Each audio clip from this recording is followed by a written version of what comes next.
স্বাগত সংবাদ সংযোগের সাথে আছি আমি নুসরাত জাহান। শুরুতে পুরো খবর। বিএনপি নির্বাচনী প্রতীক ধানের শীষ নিয়ে কেন টানাটানি করা হচ্ছে সেই প্রশ্ন তুলেছেন দলটির মহাসচিব মির্জা ফখরুল ইসলাম আলমগীর। তিনি হুঁশিয়ারি দিয়ে বলেন, একটি দল গোটা আমলাতন্ত্র পকেটে নেওয়ার চেষ্টা করছে। নির্বাচনের সময় আমলাতন্ত্র এবং নির্বাচন কমিশন নিরপেক্ষ না থাকলে বিএনপি তা মানবে না। অপর এক অনুষ্ঠানে বিএনপির সিনিয়র যুগ্ম মহাসচিব রুহুল কবির রিজভী বলেন, আগামী 15 অক্টোবর জুলাই সনদ স্বাক্ষরের বিষয়ে বিএনপি ইতিবাচক। 90-এর স্বৈরাচার বিরোধী আন্দোলনে শহীদ নাজির উদ্দিন জেহাদের স্মরণে শুক্রবার সকালে রাজধানীর দৈনিক বাংলা মোড়ে জেহাদ স্মৃতিস্তম্ভে শ্রদ্ধা জানায় 90-এর গণঅভ্যুত্থানের অংশ নেয়া ছাত্র জনতা। পরে ইঞ্জিনিয়ারিং ইনস্টিটিউশন মিলনায়তনে আয়োজিত জেহাদ দিবসের আলোচনা সভায় যোগ দেন বিএনপির কেন্দ্রীয় নেতারা। প্রধান অতিথির বক্তব্যে বিএনপির মহাসচিব মির্জা ফখরুল ইসলাম আলমগীর বলেন, সংস্কার ইস্যুতে বিএনপিকে জড়িয়ে অপপ্রচার করা হচ্ছে। আইন করে সংস্কার হয় না জানিয়ে তিনি আরও বলেন, গণতন্ত্র প্রতিষ্ঠা হতে পারে শুধু সুষ্ঠু নির্বাচনের মাধ্যমে। গণতান্ত্রিক ব্যবস্থায় ফিরে যাওয়ার একটাই মাত্র পথ, তাতে একটা সুষ্ঠু অবাধ নিরপেক্ষ নির্বাচনের মধ্য দিয়ে, তাই না? নাকি বিকল্প কোনো পথ আছে?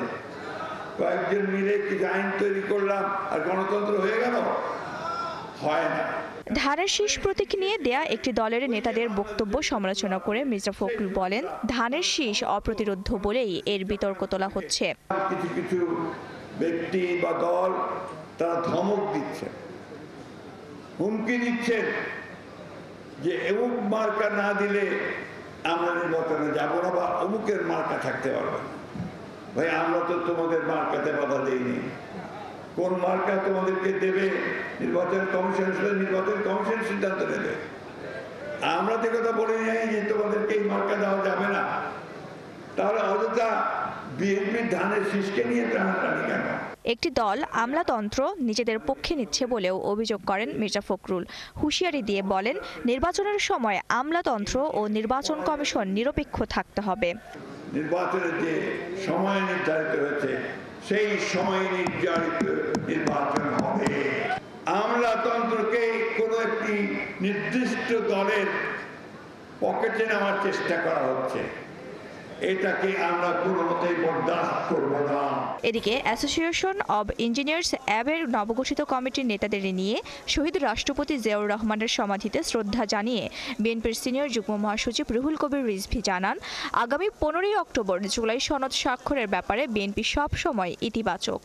আমার বিশ্বাস সেই সিদ্ধান্তেই সব রাজনৈতিক দলগুলো পৌঁছবে। মাহিলা ইসলাম, 71, ঢাকা।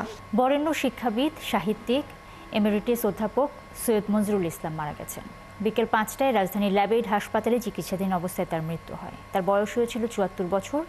সর্বসাধারণের শ্রদ্ধা নিবেদনের জন্য সৈয়দ মঞ্জুরুল ইসলামের মরদেহ শনিবার সকাল 11টায় কেন্দ্রীয় শহীদ মিনারে রাখা হবে। হৃদরোগে আক্রান্ত হয়ে গত 3 অক্টোবর থেকে হাসপাতালে ভর্তি ছিলেন সৈয়দ মঞ্জুরুল ইসলাম। সেখানে ভর্তির পর পরীক্ষা নিরীক্ষা শেষে রাতেই তার হার্টে 2টি রিং পরানো হয়। রবিবার সন্ধ্যায় তার অবস্থা সংকটাপন্ন হলে তাকে ভেন্টিলেশন সাপোর্টে নেওয়া হয়। আজ শুক্রবার সকালে তার শারীরিক অবস্থার অবনতি হলে আবারও লাইফ সাপোর্টে নেওয়া হয়। পরে সেখানেই তার মৃত্যু হয়।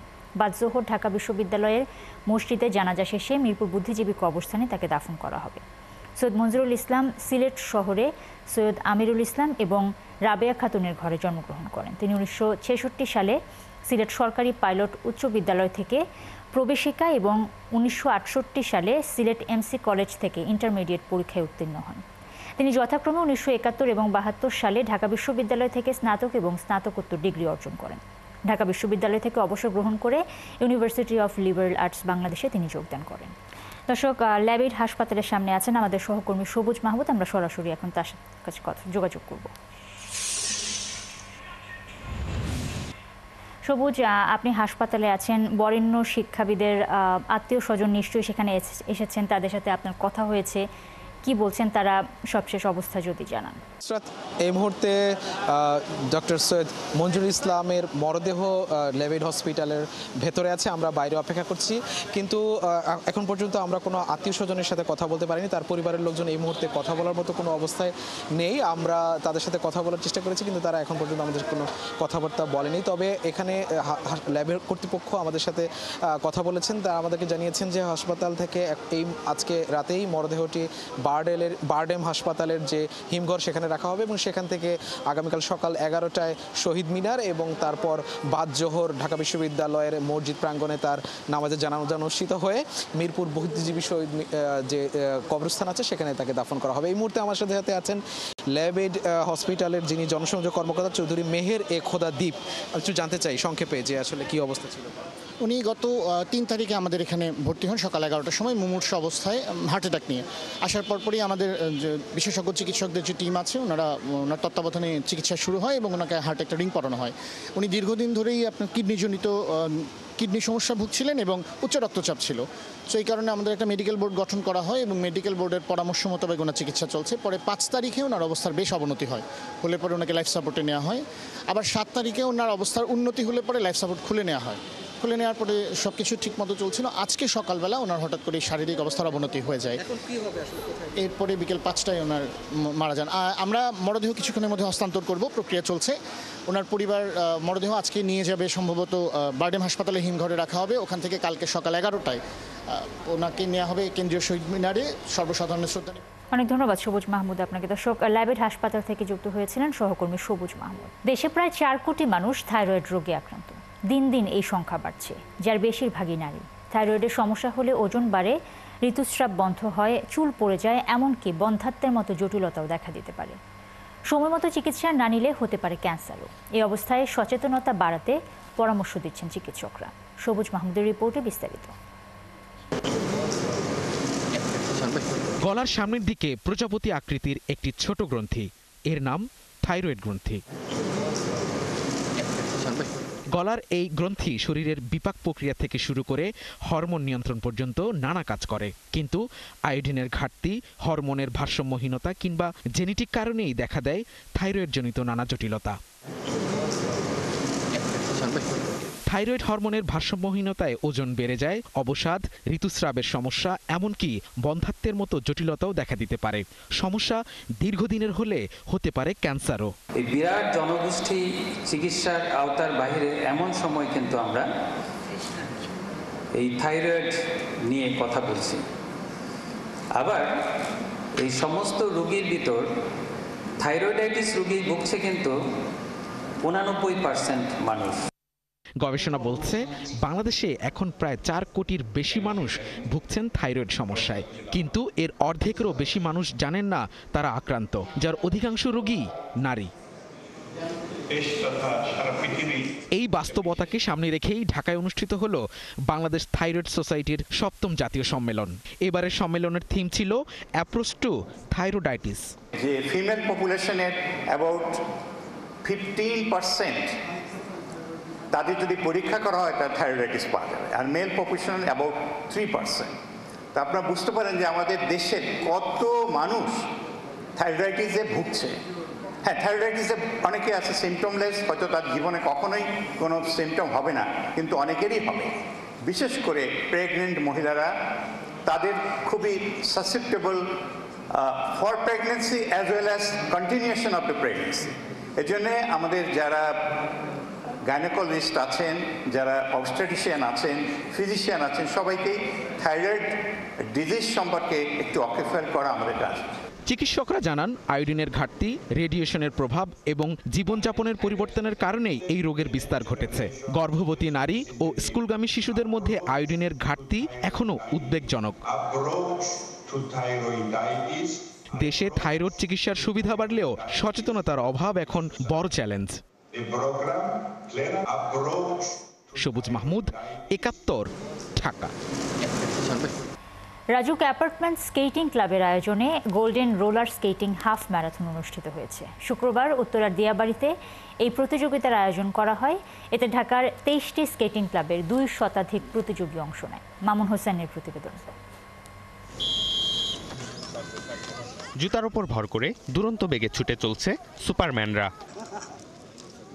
ঢাকার উত্তরা দিয়াবাড়িতে 200-র বেশি প্রতিযোগী অংশ নিলেন রোলার স্কেটিং হাফ ম্যারাথনে। এই প্রতিযোগীদের আশা তারা আন্তর্জাতিক প্রতিযোগিতায় অংশ নেবেন একদিন। লাল সবুজের পতাকা মেলে ধরবেন বিশ্ব দরবারে।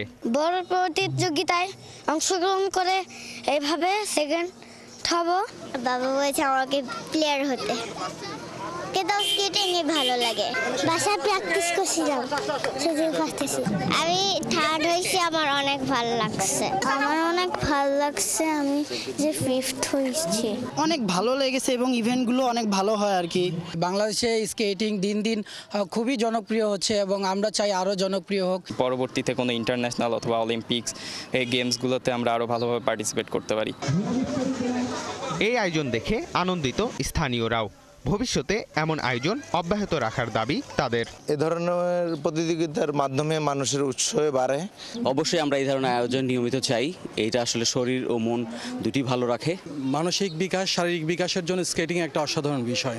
আমার মেয়ে স্কেটিং খুব ভালোবাসে, ও মানে এটাতে খুব এনজয় করে। ও যে আজকে ফার্স্ট হয়েছে, আমি আল্লাহর দরবারে অনেক খুশি।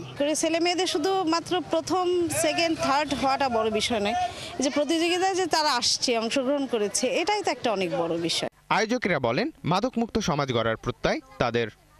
আমাদের লাইফটা আসলে খুব স্ট্রেসফুল, বিশেষ করে বাচ্চারা খেলাধুলার জন্য খুব একটা স্পেস পায় না।